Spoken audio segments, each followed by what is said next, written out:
parents, I am here to break down a cold read with you. Cold reads are passages that they're asked to read, find the information that is asked of them, and then answer the questions.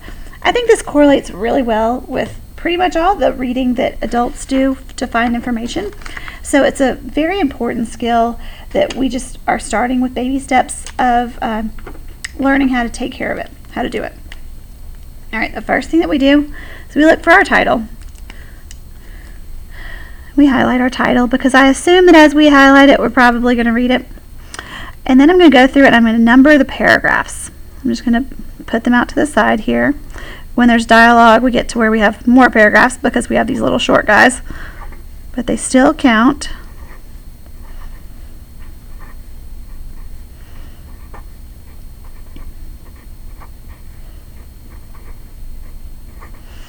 Alright, so I got to 16 paragraphs here with 3 important things. When I give students their cold reads, I will give them to them not stapled because I want them to refer to the text often and on every question pretty much. So I will give them to them separated for that reason so we can look at them side by side. So ideally the student would read through the passage next. I am a realist and know that's not always going to happen, but that is the next step.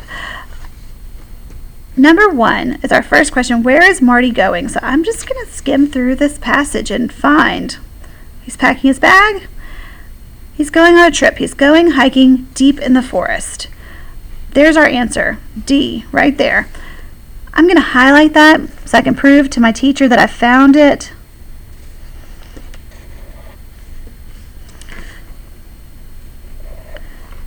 And because I'm so on top of things, I'm going to tell her I found that answer in paragraph 1. So that when she's grading my paper, she's going to give me a bonus point because not only do I have the right answer, but I also can tell her where I found it. That's called citing evidence. Number 2, which is not a reason that Marty gives for needing to bring a good pair of boots. Okay? First, you need a good pair of boots. I'm going to start in paragraph 4. They keep my feet dry. Okay, that's the reason that is given. Dropped my marker. Let me switch to my pencil. They keep your feet dry. Okay, and I'm going to put a line through that because I found that in the text. Keep your feet dry. They keep you from falling. Okay, that's one of the answer choices. And they make it so your feet don't hurt after days of walking. So the only one that's not given is C. And that information came from paragraph 4. Is that showing up? It is showing up. Okay. The second important thing that Marty talks about says right here, there are 3 important things you need. Okay. Second, you need a map. So paragraph 6 tells me that you need a map. When I tell the students when you have a word that's underlined in a question or in all caps or bolded, that's probably one you really need to pay attention to. All right, number 4. Why does he say that? Why questions, why and how usually mean we're going to have to think. The answer's probably not going to be explicitly in the text. Okay, you could even hike off a cliff. This is in the paragraph where Marty is talking about the importance of a map. Let's read through these answers. Is he trying to scare his little brother? Is trying to explain why you need to use a good map? To show why having a pair of boots is so important, or to highlight how swimming is better than hiking? Hopefully, we can tell that C and D are not the right answer. Let's look at our passage, and we're going to really have to think about why the author is writing this, or why Marty and Paul are having these conversations. Has he done anything to try to scare Paul that makes us think that might be it? Or is he trying to explain why we should have a good map? Hopefully we'll realize that B is the right answer. And again, that one is from paragraph 6. And I could highlight that, but it's not really this sentence that helps me to know the answer. It's really the whole paragraph. All right, number 5. according to the passage, that's a good hint that the answer is going to be explicitly in the text. A compass gives information about,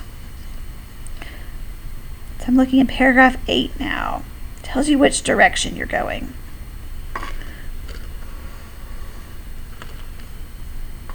So I found the answer, A, in paragraph 8. Okay, again, this is another how, but I'm not sure this one's going to be too challenging. I think it's just asking for the type of words or comparison that he uses. Okay, so he's asking his brother to imagine a situation where he's going to have to use a compass. Okay, is he telling a story? Is he painting a picture, giving an example, or drawing a graph? The students are going to be very drawn to A because he's telling him something. He's asking him to imagine you need to get water. This is, if they will think about it, this is not telling a story, it's giving an example. But that word example is going to be tricky. That's one that's going to be important, that we be very specific about the words that we're choosing and the words that we're using. And I'm going to say that's really paragraphs 10, 11, 12, 13. That whole thing is the story. Paragraphs 10 through 13, or I'm sorry, that whole thing is the example, not being specific with my words. Number 7. Why did the author most likely write this passage? Does it make you want to go hiking? Does it show how it feels to be deep in the forest?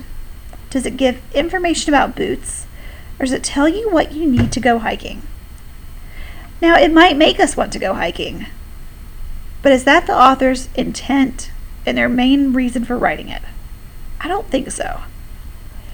Does it show how it feels to be deep in the forest? No, I don't think so. There might be times when you can imagine, like the story about looking for water, or looking for west. Does it give information about boots? Sure. But is that the whole purpose of this passage? No. It tells you what you need to go hiking. That is the best answer choice. And sometimes we don't need to find the right answer choice. We need to find which one answers the question best. And that's going to be our right answer. All right. Near the beginning of the passage, Marty says there are 3 important things you need to go hiking.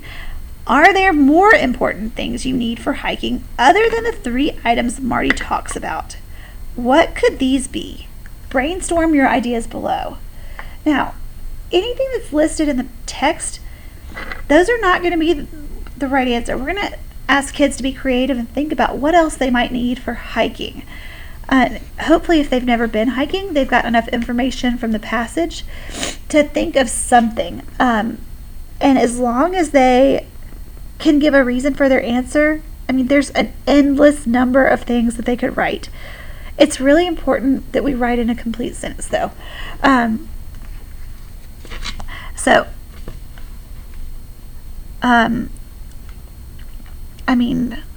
Birthday candles. I'm thinking like a second grader that, there could be a very important birthday that happens in the woods. Birthday candles are an important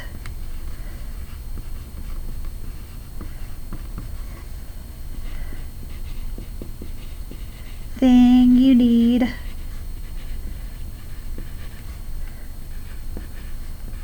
on a hike when it's someone's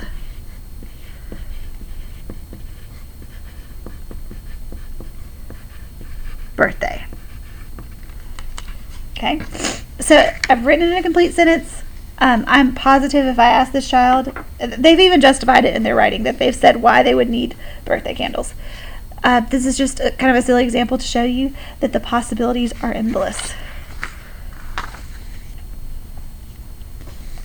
Number 9, think of an activity, sport, or hobby that you really like. I don't know why I'm reading these to you. I know you can see them. What are 3 things that are important that you need to perform that activity? List each of these items and explain why are they so important. This question has 6 parts. The 3 items, 3 things that you need, and explanations. So we need item 1 and why. Item 2 and why, and all of these are complete sentences. Item 3 and a good reason. It would be helpful to know what the activity is. I need a baseball bat, a glove, and cleats, and a reason. It seems like it would make sense that you told us your activity is baseball, but complete sentences and answering the question fully. That's what's going to get you all the points for your correct answers. We're really trying to push students and not just giving us the least amount of work until the least amount of thought, the least amount of writing that they can do so that they can turn their paper in. We want to have if we're going to do it, let's do a really good job and think about what we read, think about the question, and give a high quality, well thought out answer. The more we practice it, the easier it's going to be. So this is one example of a cold read this would be a fiction cold read, because while it gave us information, it's still presented as a story. And I'll do one more that's nonfiction in a future video. I hope this is helpful.